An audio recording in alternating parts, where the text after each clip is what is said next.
very good afternoon and a warm welcome to all our viewers. I'm Dr. Shatil from the Clinical Engagement team here at DocPlexus. Welcome to our World Heart Day special webinar on revolutionizing cardiovascular health, innovations and insights. Heart disease continues to be a leading cause of mortality worldwide, affecting millions of lives each year. In a world where heart health is of paramount importance, it is essential to turn our attention to those who devote their lives to understanding, diagnosing, and treating heart-related issues. And what better way to commemorate World Heart Day than by conversing with a distinguished cardiologist who will share invaluable insights, knowledge, and perspectives on the advancements in heart health. Our esteemed guest for today's interview is Dr. Abraham Oomman, who is the Senior Consultant Interventional Cardiologist at the Apollo Hospital, Chennai.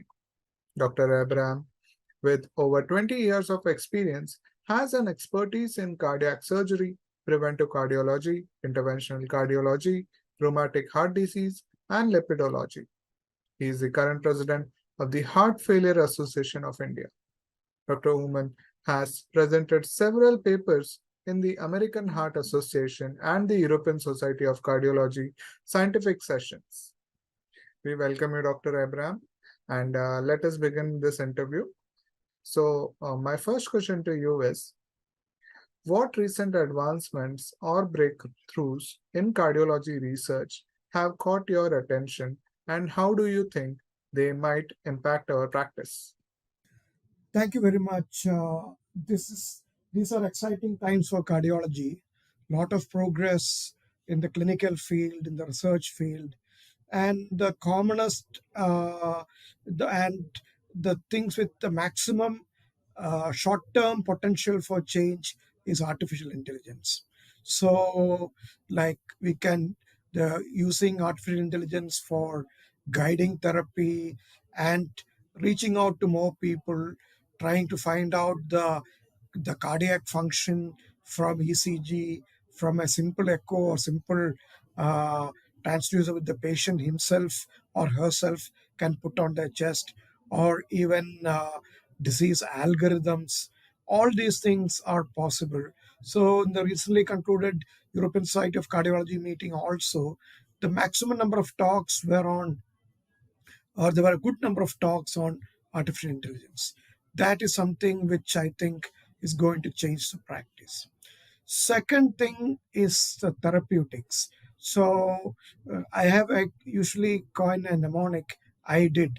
What is I is imaging, D is drugs, I is intervention, and other D is devices.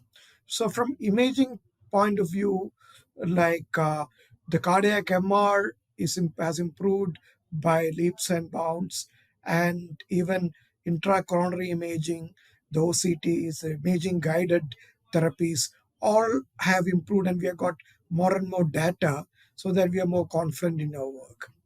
Drugs, of course, there have been lots of changes, and the newer the therapies. But 20 years back, we had hardly few treatment for heart failure. Now we have a problem of plenty. At that time, there are hardly one or two. Now we have a problem of plenty. But only problem is application. We are still not applying it. Then interventions, the structural interventions have going ahead. The aortic valve replacement, TAVRs, mitral valve replacement, transcutaneous, tricuspid valve replacement. So there's a sea change there, and it's going on, and it will change the way we practice, because from surgery, invasive, morbid condition of therapies, it becomes a very less morbid procedures. The patient can get discharged maybe on the next day or so and be at work. Then interventions, again, the lot of improvement, and again the cardiac CT is improving, CT guided therapies improving, and devices also. Now we have atrial fibrillation treatment, cryoablation, which all come to India. Some of these are exotic things in the realms of very long-term future. Most of these therapies are available in India. Then again, we are giving more interest to the prevention, because prevention is much better than the only thing, much better than cure. And there are technologies where we are thinking of uh, curing certain diseases, like even amyloidosis, which is supposed to be a non-curable disease. And what using CRISPR technology, even we can use gene editing to change, reduce our risk. So it's a very exciting time, but also very challenging times. Well answered. Moving on to the second question. Can you share any interesting or challenging cases you have encountered recently and the approach you took to diagnose and treat them? Okay, I believe that all cases are challenging because no two cases are exactly similar. So, I'm a heart failure specialist, and heart failure is going up in number, and heart failure is considered worse than cancer. The 5 year survival of patients with heart failure is worse than most cancers, which includes cancer of breast, or uh, bladder, or stomach, or with the possible exception of cancer of the lungs. So it's such a morbid disease. And previously we had very less therapies. Now we have a lot of therapies. But the challenge is to introduce them. These are sick people, very fragile people. So it may appear very simple, but it's not practice, because like even in US, number of people getting the guideline directed therapy in heart failure is very less. And even in 2023, it may be less than maybe 20 or 30% of eligible people. That means about two-thirds of the people are not getting it. So uh, uh, two-thirds of the people are not getting it. So the one of the challenges which I face is to titrate these medications, introduce these medications. They have a lot of challenges there, because many people blood pressure may be on the borderline, the kidney function may be borderline. To make sure that they are in the drugs or on drug therapy is a challenge. So that is the broader aspect. So but that has more bang for the buck, because we all think of one exotic case, but then this is large number of patients benefit. Other challenging and more uh, what do you call rewarding are the cases which are actually referred for transplant, and with proper medications or proper diagnosis. Sometimes the the disease may not be diagnosed, and they would have been referred for transplant, and they would improve without that. And we had recently a 17-year-old girl referred for transplant, and with proper evaluation we found that she had a genetic abnormality of the blood vessel, the aorta, and that was the reason uh, for her heart failure. And she underwent a surgery for that, and she is improving. Another subset is to pick up uh, diseases like sarcoidosis, amyloidosis. All these things are there, but which is not on your radar, and we pick it up, and then patients improve. That is quite a rewarding thing. So to me, these are the few cases which come to my mind offhand. But the most important thing I believe is that the right patients getting the right medicines. That is a challenge, because no two patients are alike. They may have their own differences. And to make sure that they get the medications, especially in heart failure, is the most challenging and most rewarding uh, of the many of the modalities of treatment. Thank you for answering that.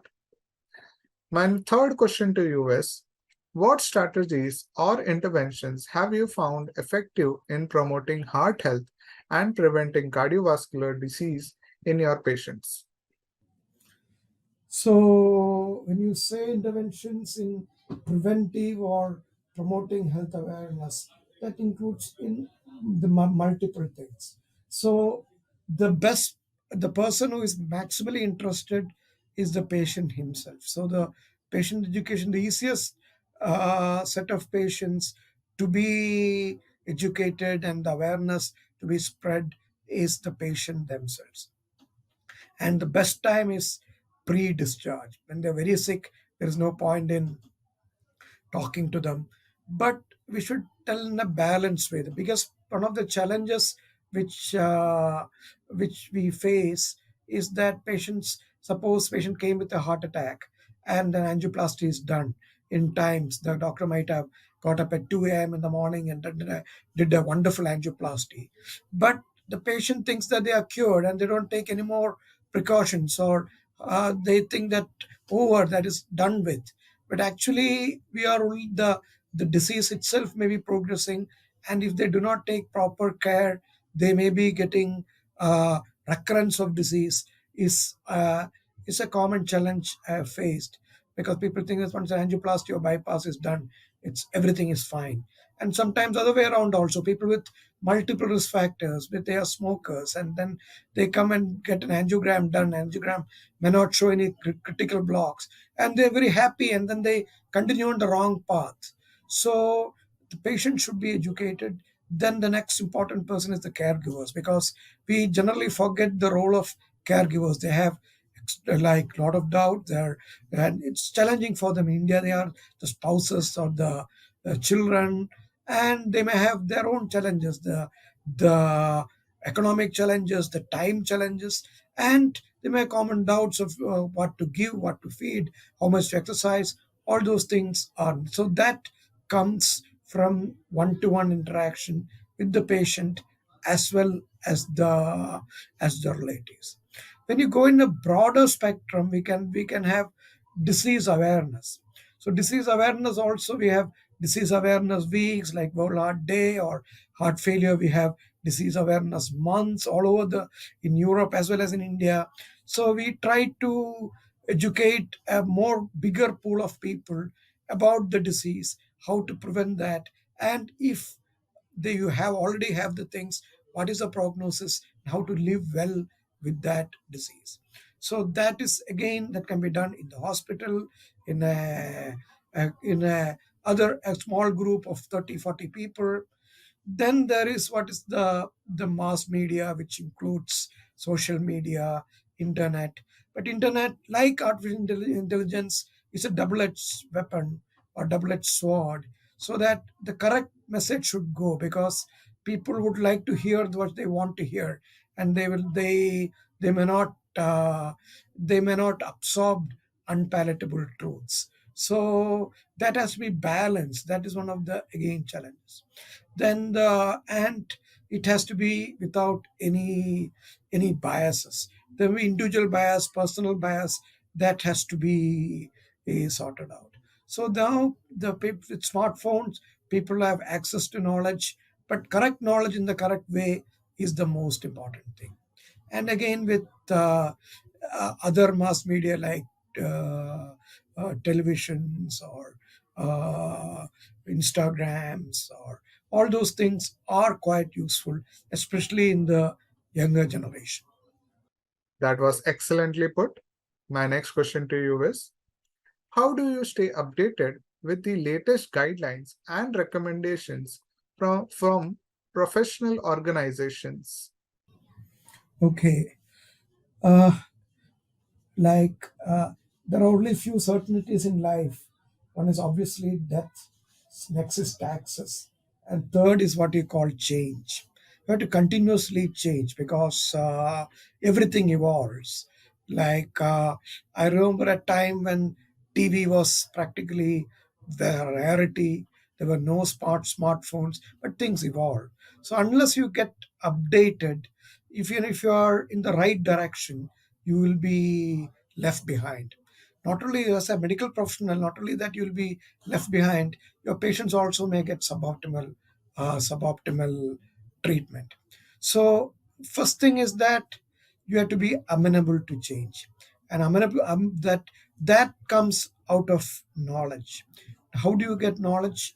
Knowledge is from organizations, individuals, but organizations like the European Society of Cardiology, or the Library Association of India, or the Heart Failure Association of India, which I'm the current president.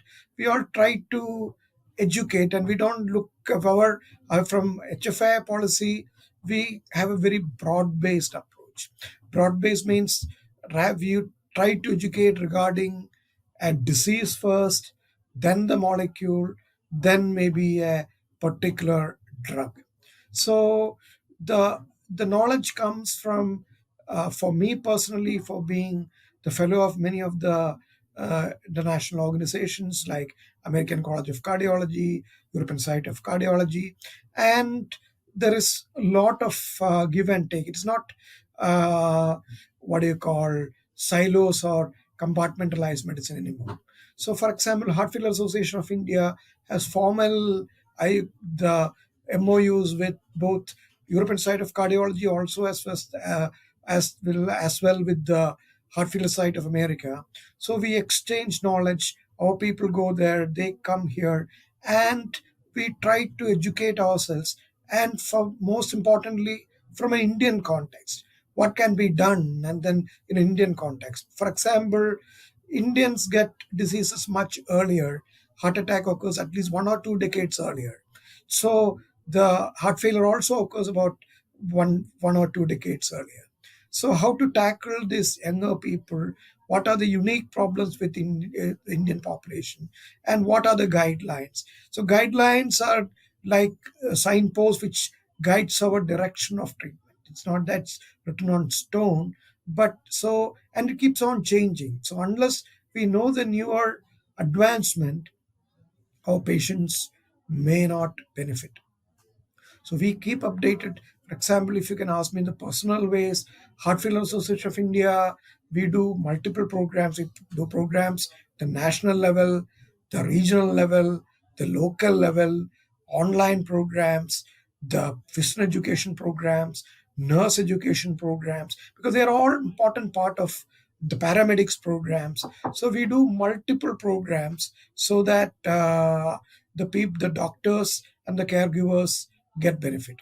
We also do programs for the public education programs. So we continuously learn.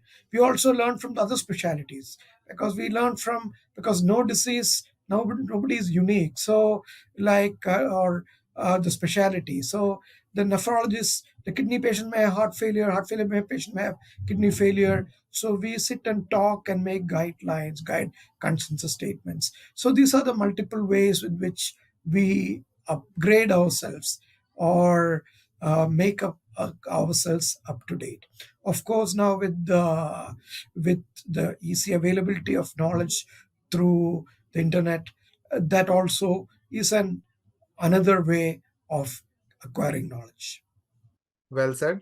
Moving on to the next question now. What do you think are the most significant challenges or barriers in providing quality care, and how can we address them collectively? Okay, so basically, I can answer it in two sentences or two words.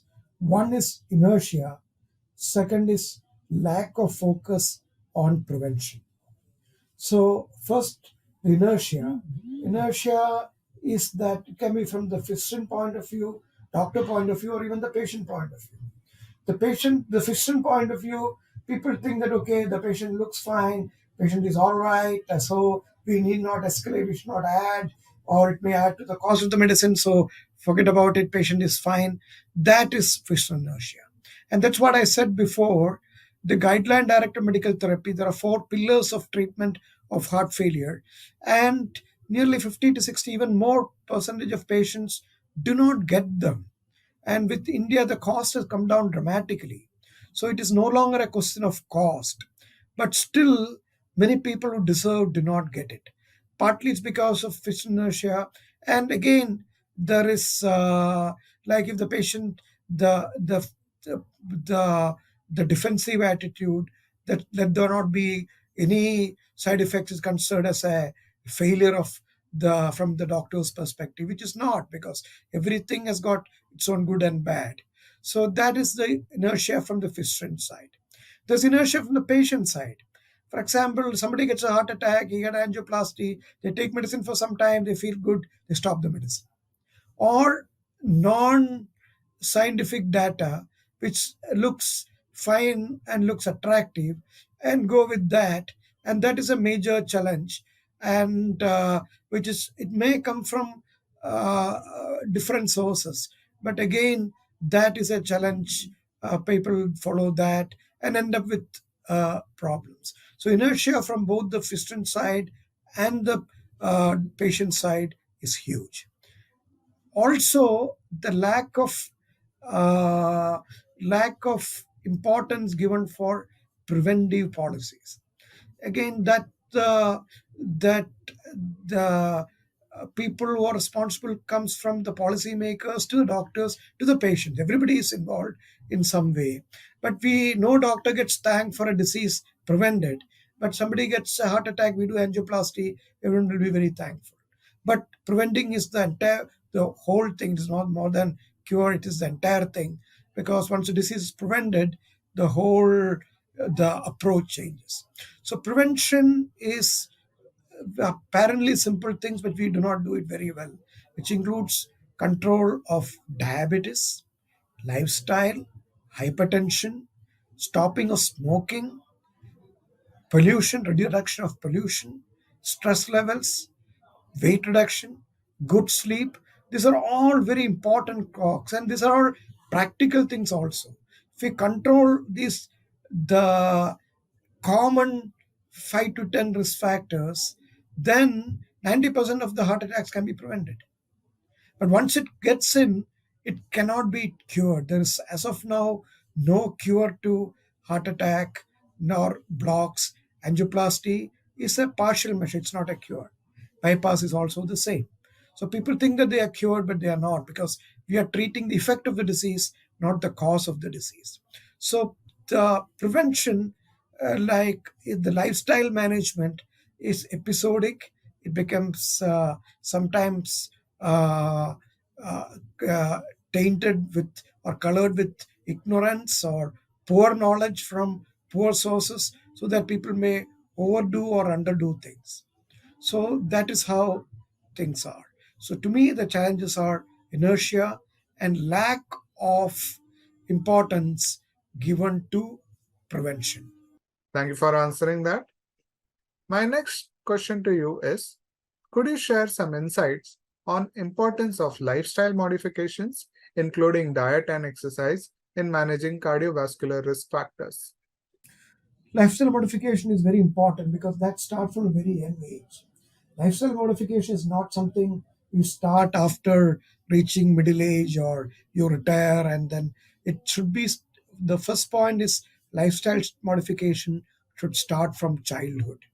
So the our children do not get enough exercise, do not get enough playtime, and that if you're not healthy, then whatever you earn or whatever position you become, it becomes moot. So the healthy eating, healthy living, healthy exercise should start from childhood. That is the first point. Then what is healthy is a matter of huge discussion, but my take is very simple: keep a middle path. If you're over exercising, it has been found to be harmful, and of course under exercise is also bad, but take the middle path, moderation of everything, moderation in food, moderation in uh, uh, activity, everything in moderation, and don't binge in anything. That includes what is so called protective exercises or extreme diets. They may have some short term things, but long term there may be a rebound effect or there may be harm. So that is the thing. And eating, again, our Indian diet is hugely carbohydrate driven. We know that too much of like, it need not be sweet per se, but the carbohydrate driven, and that has to be reduced, and there should be more. This is known to everybody, but we don't follow that. And more fibers, and chew and eat your food, and there are many anecdotes which you find. Many people think never eat full stomach. There is 80-20 rule. You should stop eating when you're 80% full, and there all stands to logic. So overeating is bad, and exercise, regular exercise, and that is important. And so oh, salt should not be, again people say no salt no oil, again I don't totally agree with that. It should not be excess and according to the person. So lifestyle modification is very important, but lifestyle, again the biggest problem is there's a perception that what do you mean lifestyle? You do some yoga, do some exercise, you go for a marathon, that is exercise lifestyle. That's not also life. The lifestyle includes stress management, which we do not do.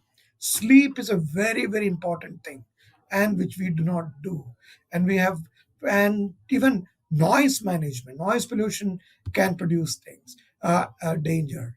And the so all these things are important. Many things we can make changes in our own neighborhood, our own home. So all these things are important. So lifestyle modification is important, starts from childhood. It's not just exercise and food. It includes other things like sleep, stress, pollution. All those things has to be factored, and this the education and the implementation should start from childhood. That was nicely put. Moving on to the next question. Are there any specific patient population or subgroups that you believe require more attention and tailored approaches in cardiovascular care? I believe that all Indians are at risk. South Asians, unfortunately, we have many good things, but we are uh, we are at higher risk for diabetes, higher risk for heart disease, and as I said before, all these things occur at least 1 or 2 decades earlier.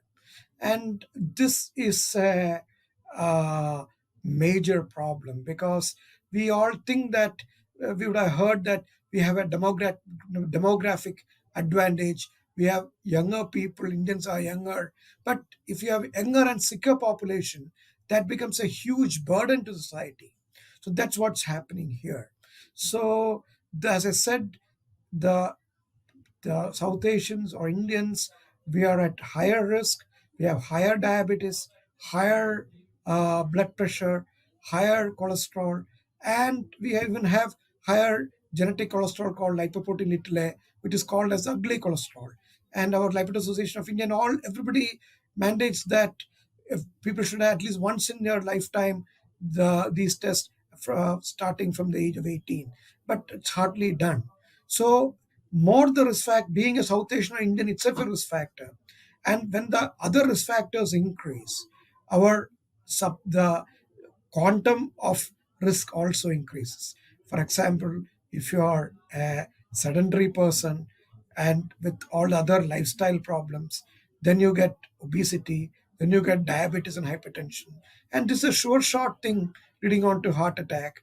And this leads to what? It leads to heart failure and or kidney failure. And ultimately, all these things channel to a very unhealthy society. And the price to be paid by society is also very high, because if you're younger people who survive uh, heart attacks or other disease continue to be sick, it's a huge burden. So I would say that as Indians, we are at higher risk, and especially smoking, tobacco is totally no. But that is I guess everyone knows that, but then people knowingly do not follow that. But the smaller things like this being systematic and being systematic exercise, systematic eating, systematic life, systematic sleep, and avoidance, you can prevent diabetes, hypertension, obesity, everything. All these things are important. Well said.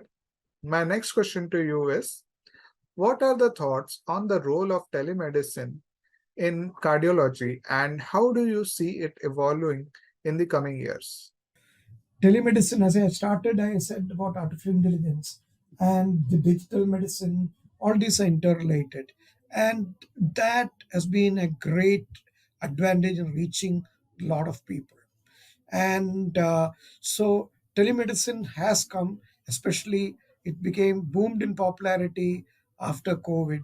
And I personally believe that you can reach out to more people can get, and not only that, with the artificial intelligence, people can the everything can be, even the hospital visits can be virtual, the the information can be seamlessly transferred. So I believe that telemedicine will continue to evolve and continue to improve so that the patient care becomes better.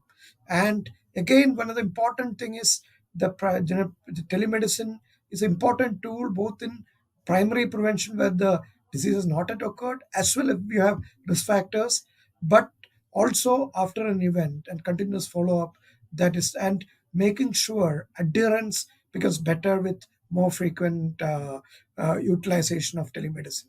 So I think it is its time has come and it's going to improve further. And like, it has become a very great, or I would call it digital medicine, and I would call it digital medicine flavored or powered by artificial intelligence is going to be the way forward. Thank you for answering that. Moving on to the next question. How do you manage the emotional and psychological aspects of patient care, especially when dealing with chronic cardiovascular conditions? Again, one word answer is time. Two word answer is time and patience. See, each person, when they become a patient, they become, with whatever their position is, they become a vulnerable person, because that is something which is not there, new to their body, new to their psyche. And not only them, the patient themselves, the caregivers, there'll be lots of doubts, and the time spent with the patients in education is absolutely important, because otherwise what they get is that they get their knowledge from uh, what do you call, I would put it very politely, uh, unproven sources where the the knowledge may not be right and they'll go in the wrong way. So you have to give time to the patient, and and you have to reinforce that, because once a person gets a disease, then you have to not only educate the patient, the entire family. There are many issues there, including the psychological aspect, not only of the patient but also of the caregiver, because extreme stress on the caregiver, when we do not care too much about them, but it's extreme stress and strain, especially chronic diseases, stress and strain on the caregiver. They should be supportive to them, should answer their questions, answer their doubts, and guide them in the right path. If done so, they would do extremely well. For example, blood pressure management, what to do, how to do it, how to check the blood pressure themselves. All these can be educated to the patient as well as the relatives, and they would do a wonderful job about it. So the ultimately patient as well as their caregivers should should be partners in treatment with the medical professional. They are not separate, and it is not that okay, somebody says so, it is absolute, but they should know about not only the psychological aspect. There are lots of doubts. People doubt whether they can travel, what they eat, and how to change their diet if needed. Again, a big question. Sometimes uh, people have lots of doubts, and you have to clear that. And so the psychological aspect, the doubts about the sexual function, all those things are important, and this has to be done. And it again, it's a team. So every time the consultant may not be able to spend half an hour, 45 minutes. So there should be a team where the the the other partners of the team, I will not call them junior partners, but other partners of the team should be able to reinforce and make sure that they are on the right track. So there are specific counselors in India. The sometimes there will be differences in the way people approach, but a good team, the for example, heart failure clinic. So heart failure clinic is a very common concept in the West. India, it's still in the infancy, but heart failure clinic is mandated to have counselors which talk to them and get their problems and to solve their problems. So, and many of them can be done. So I believe that is very important. Both patients as well as their caregivers, the doubts, their tribulations, and educating them is the key. You expressed that really well.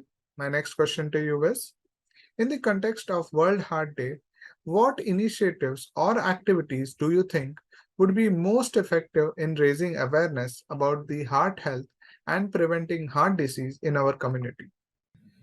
The most important thing is the right messaging, because and it has to be reinforced and continuous. First message should be that the biggest killer in the West as well as in India is cardiovascular disease. So majority of Indians are going to die of cardiovascular disease in the present and the future. Second messaging is that it is mostly preventable. And the preventable aspect, we can prevent diabetes, prevent hypertension, have good lifestyle, and the activities are manifold. It can be from from, as I said, from the consultation room to a hall or a conference room, or to a print media, to digital media, to visual media, to focus group, health education programs. And this has to be sustained, because people, till they get an event, they think that they are, what do you call, immortal, or nothing will happen, and becomes a big shock to them. And many a times, the uh, way forward is correct education and prevention. So, educating the doctors themselves, the multidisciplinary approach, because of the whole heart day, that doesn't mean that the nephrologist or the pulmonologist or the people should not be interested in that. The interdisciplinary crosstalk is important, and giving the right messaging is important, because it's so the right message given in the right way will uh, prevent lot of unnecessary events and lot of unnecessary deaths. We have covered all the questions, and it was an absolute pleasure listening to you. Definitely a lot to take away from this session. This brings us to the end of this session. Thank you so much, Dr. Abraham, for your time and effort in putting together this interesting session. I hope our audience enjoyed your session thoroughly. To our dear viewers, thank you so much for attending this session. Do share any more questions if you have. Until we see you again, take care and happy dogplexing. Thank you.